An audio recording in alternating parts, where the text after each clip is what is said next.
got so motherfucking design on right now.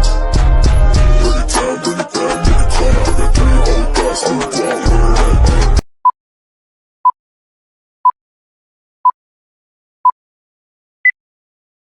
Selamat datang di channel YouTube Dosen Pilihanmu. Video ini dibuat oleh Beverly Evangelista, SH, MH, dosen Fakultas Hukum, Ilmu Sosial dan Ilmu Politik Universitas Mataram. Dalam video ini, kita akan membahas topik yang sangat penting dan menarik, yaitu perbedaan antara diskresi dan peraturan kebijaksanaan, atau yang dikenal juga dengan sebutan Beleidschregel. Materi ini akan disampaikan secara lengkap yang dirancang untuk memberikan pemahaman mendalam. Yuk kita mulai videonya. Pertama, mari kita pahami pengertian diskresi dari beberapa sudut pandang ahli.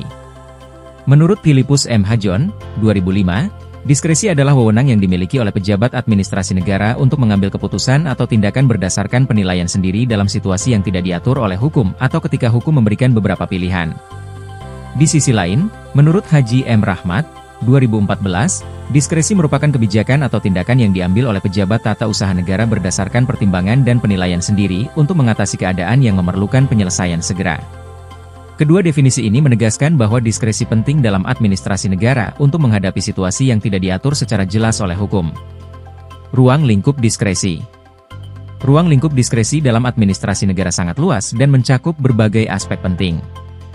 Dalam administrasi pemerintahan, keputusan yang diambil seringkali dalam rangka menjalankan fungsi pemerintahan yang tidak diatur secara spesifik oleh peraturan perundang-undangan.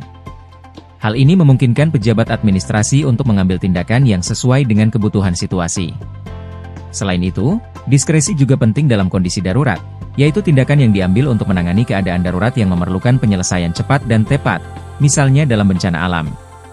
Terakhir, diskresi digunakan dalam pelaksanaan kebijakan yang memerlukan penyesuaian dengan kondisi spesifik, memastikan kebijakan dapat diterapkan secara efektif di lapangan. Persyaratan diskresi. Persyaratan diskresi menurut Ridwan Har, 2012, harus dipenuhi agar penggunaan diskresi sah dan sesuai dengan hukum. Pertama, diskresi harus berdasarkan pada hukum yang berlaku. Kedua, diskresi harus digunakan untuk kepentingan umum, bukan untuk kepentingan pribadi atau kelompok tertentu. Ketiga, diskresi tidak boleh bertentangan dengan prinsip-prinsip hukum yang ada, seperti keadilan dan kejujuran. Keempat, diskresi harus proporsional dan tidak boleh melebihi batas kewenangan yang diberikan. Contoh penggunaan diskresi adalah dalam pemberian bantuan darurat kepada korban bencana alam, di mana tindakan cepat dan tepat sangat diperlukan untuk menyelamatkan nyawa dan harta benda. Prosedur penggunaan diskresi. Prosedur penggunaan diskresi juga harus diikuti dengan benar untuk memastikan tindakan yang diambil sah dan dapat dipertanggungjawabkan. Pertama, pejabat harus menganalisis situasi yang memerlukan diskresi dan menentukan apakah situasi tersebut memerlukan tindakan segera. Kedua, jika memungkinkan, lakukan konsultasi dengan pihak terkait untuk mendapatkan masukan dan pendapat. Ketiga, pejabat harus mengambil keputusan berdasarkan penilaian dan pertimbangan yang matang. Keputusan diskresi juga harus didokumentasikan dengan baik untuk keperluan evaluasi dan akuntabilitas. Terakhir, pejabat harus melaporkan penggunaan diskresi kepada atasan atau pihak berwenang yang relevan untuk memastikan transparansi dan akuntabilitas dalam pengambilan keputusan. Akibat hukum diskresi. Akibat hukum dari penggunaan diskresi sangat penting untuk dipahami. Menurut Galang Asmara, 2012, diskresi yang sah memberikan legitimasi dan kepastian hukum, yang berarti keputusan tersebut sah dan mengikat secara hukum. Namun, jika diskresi melanggar hukum, keputusan tersebut dapat dibatalkan oleh pengadilan. Diskresi yang tidak tepat dapat menimbulkan kerugian bagi masyarakat dan pihak terkait, serta pejabat yang menyalahgunakan diskresi dapat dikenai sanksi hukum dan administratif. Oleh karena itu, penting bagi pejabat administrasi untuk menggunakan diskresi dengan hati-hati dan sesuai dengan prinsip-prinsip hukum yang berlaku. Sekarang, mari kita beralih ke peraturan kebijaksanaan. Menurut Philippus M. Hajon, 2005, peraturan kebijaksanaan adalah aturan yang dibuat oleh pejabat administrasi negara dalam rangka melaksanakan fungsi pemerintahan yang tidak diatur secara spesifik oleh peraturan perundang-undangan. Menurut Haji M. Rahmat, 2014, peraturan kebijaksanaan adalah pedoman yang digunakan oleh pejabat tata usaha negara untuk menjalankan kebijakan yang ditetapkan oleh pemerintah. Peraturan kebijaksanaan memberikan panduan bagi pejabat administrasi dalam melaksanakan tugasnya dan memastikan keseragaman dalam pelaksanaan kebijakan pemerintah. Ciri-ciri peraturan kebijaksanaan mencakup fleksibilitas, artinya peraturan ini dapat disesuaikan dengan situasi dan kondisi yang spesifik. Peraturan kebijaksanaan juga tidak mengikat secara hukum seperti peraturan perundang-undangan, tetapi bersifat pedoman. Tujuannya adalah untuk mencapai tujuan tertentu dalam pelaksanaan fungsi pemerintahan. Selain itu, peraturan kebijaksanaan dikeluarkan oleh pejabat administrasi yang berwenang untuk mendukung pelaksanaan kebijakan pemerintah, memastikan bahwa kebijakan tersebut dapat diimplementasikan dengan efektif di lapangan. Bentuk-bentuk peraturan kebijakan.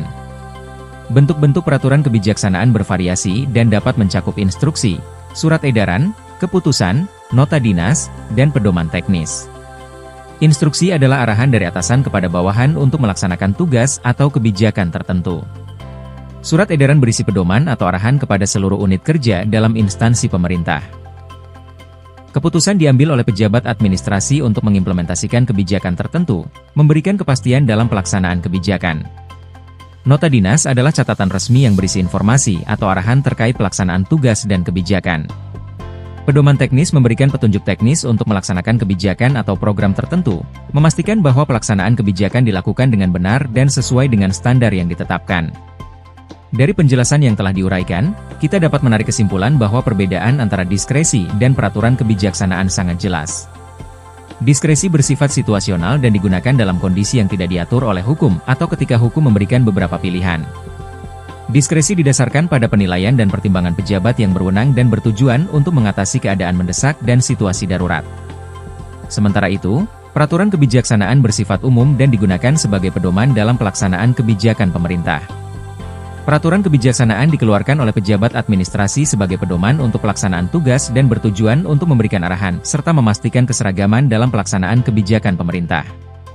Sebagai penutup, saya mengajukan satu pertanyaan untuk memperdalam diskusi kita. Bagaimana cara penerapan diskresi oleh pejabat administrasi negara dalam situasi darurat? Silahkan menjawab pada kolom komentar dengan ringkas dan jelas. Terima kasih telah menonton video pembelajaran ini. Jangan lupa untuk like, komen, dan subscribe channel ini untuk mendapatkan notifikasi video pembelajaran selanjutnya.